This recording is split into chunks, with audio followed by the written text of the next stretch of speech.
Many studies were conducted to investigate factors affecting learning second languages, as it becomes an essential factor to improve people's life.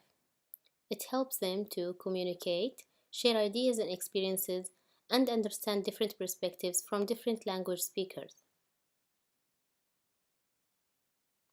Motivation usually determines the time and effort the student will put into studying, which in turn has a great role in achieving the learning. Many teachers believe that students are driven by their need to achieve, while others believe that fear is a very effective drive to motivate students to learn. Others argue that students need to enjoy the class and materials, while others think that feeling secure and having a good rapport with teachers is the motivator. Researchers investigated intrinsic and extrinsic motivators for a range of varied level of ages. Yet there is no consensus of what is the most effective motivation that drives extensive learning.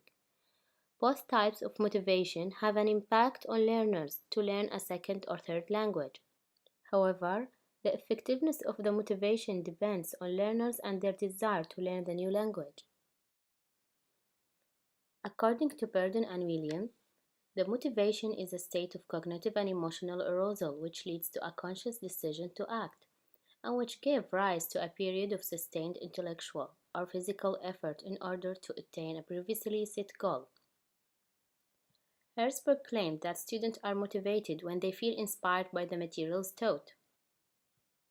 Archer, Miller, Green, and others stated that getting knowledge about an issue is associated with successful learning strategies, constructive ideas about school, the tendency to accomplish difficult tasks, and self-regulation.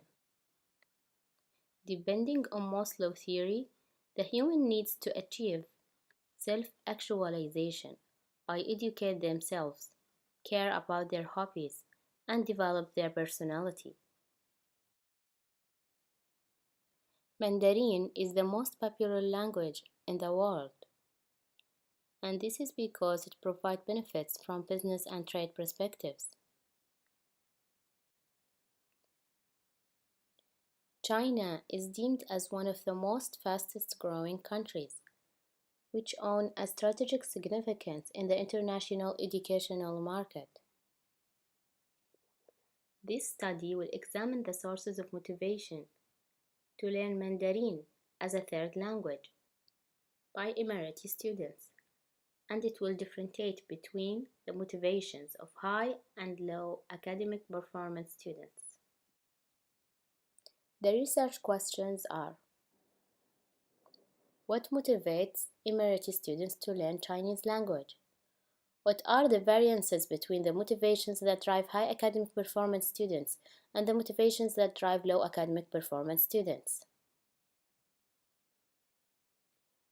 In the year 2014-2015, 35 students chose as participant from Al-Mishraf School, which is the only school teach Mandarin language as a third language in the country of United Arab Emirates. The sample were chosen as following: 20 students from grade 6, 15 students from grade 7. The grade 6 students were 7 females and 13 males, while grade 7 students were 15 males. All students were local and didn't pay fees to attend schools. The participant will be asked to answer a questionnaire.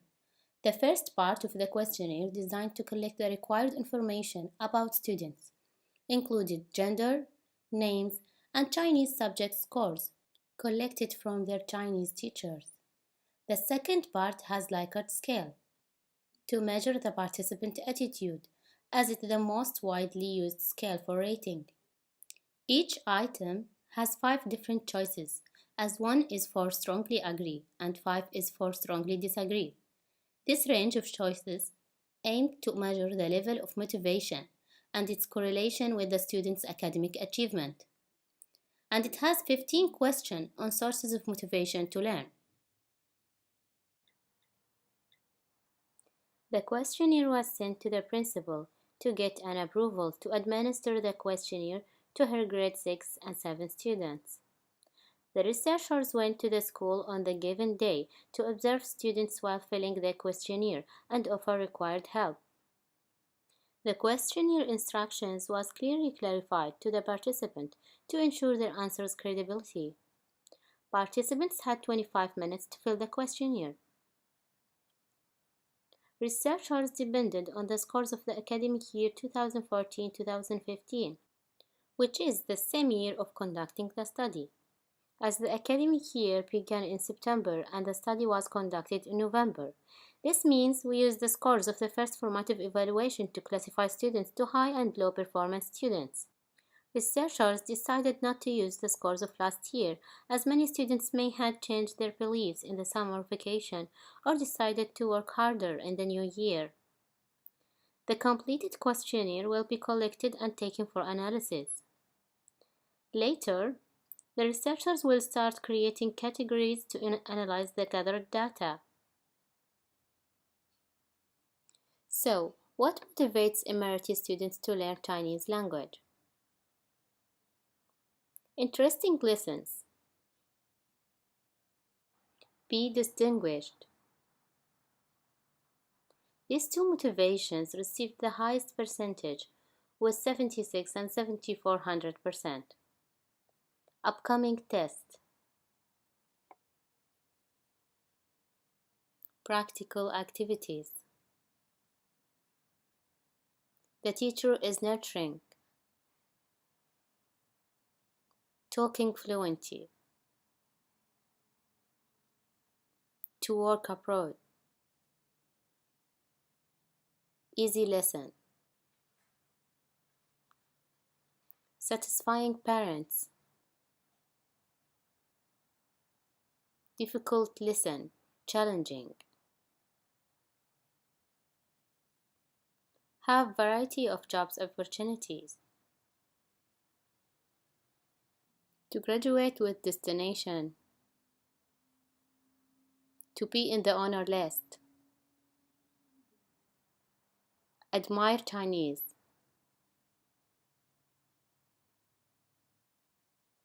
Feel curious about Chinese. Get rewarded by God.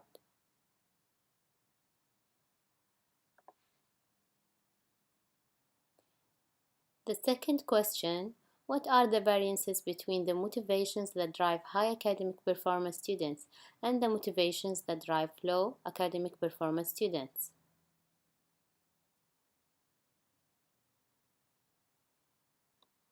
The high academic performance students are significantly motivated by the desire to be distinguished. Having interesting lessons and worrying about exams are other top motivators for high academic performance students. On the other hand, 100% of the low academic performance students are motivated by having practical activities within the lesson.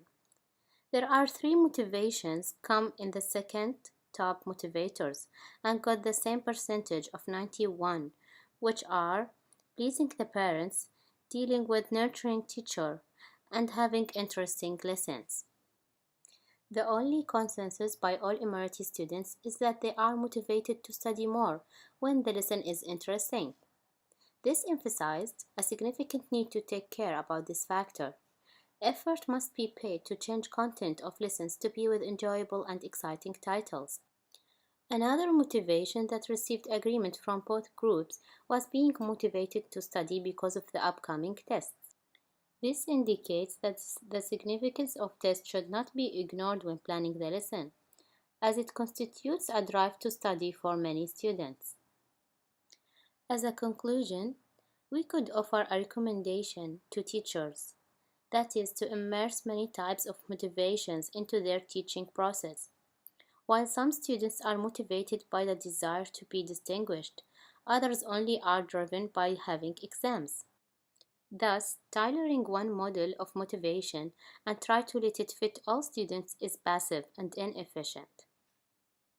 Instead, all of the top motivations must be integrated within teaching process. There is a very interesting result we got from this comparison, although we did not plan to examine it, which is that the high academic performance students seem to have intrinsic motivations, while the lower achievers seem to have extrinsic motivations. Being distinguished and caring about content is considered intrinsic motivations. This might indicate that high performance are usually driven by intrinsic motivations. On the other hand, desire to please parents, desire to have practical activities, and caring so much about having a nurturing teacher are considered extrinsic motivations. This might indicate that low performers are usually driven by factors lay out of their control. Limitations.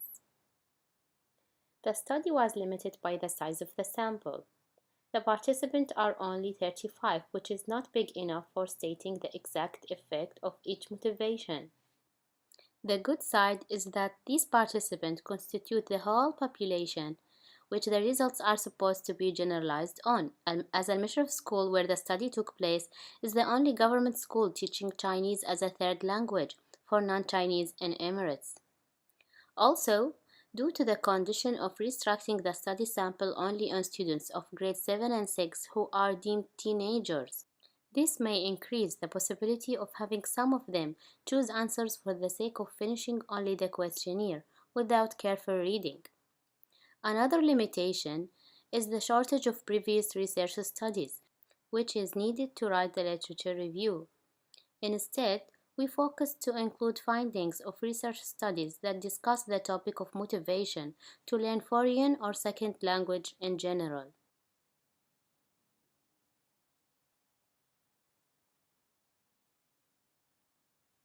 Thank you for listening.